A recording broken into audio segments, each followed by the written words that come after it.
IPL 2025 mega নিলামের আগে কোন কোন ক্রিকেটারকে ধরে রাখবে কেকেআর আর কাদের ছেড়ে দিবে তা নিয়ে চলছে জোরালো জল্পনা। প্রাথমিকভাবে 5 জন ক্রিকেটারকে রিটেন করবে বোর্ড। কেকেআরে কোন 5 জন ক্রিকেটারকে ধরে রাখবে তা প্রাথমিকভাবে চূড়ান্ত হয়ে গিয়েছে, যার ফলে কেকেআর থেকে বাদ পড়তে পারেন একাধিক তারকা এবং মহাতারকা। সেই তালিকায় কারা থাকতে পারে চলুন দেখে নেওয়া যাক। Mitchell Starc. আইপিএল ইতিহাসে সবচেয়ে বেশি টাকা দিয়ে গতবার ওজি স্টার মিচেল স্টার্ককে দলে নিয়েছিল কেকেআর।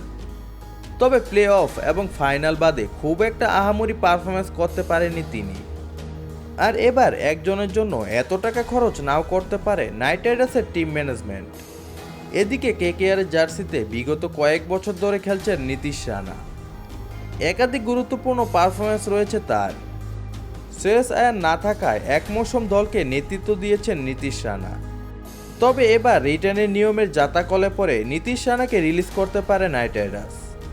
একই অবস্থায় রয়েছেন ভেঙ্কটেশ আইয়ার। কেকেআরের হয়ে 2021 সাল থেকে সার্ভিস দিচ্ছেন তিনি।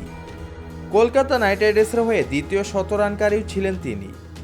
কিন্তু এবার তাকে না ছাড়তে চাইলেও হয়তো রিলিজ করতে পারে কেকেআর। অন্যদিকে দুর্দান্ত হর্ষিত রানাও কেকেআরের পেস অ্যাটাকে গত মৌসুমে ভরসা দিয়েছেন তিনি।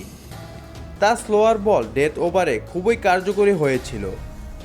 কলকাতা নাইট রাইডার্সের চ্যাম্পিয়ন হওয়ার পেছনে বড় ভূমিকা পালন করেছেন তিনি। তবে এবার হর্ষিত রানাকে রিলিজ করতে পারে কেকেআর।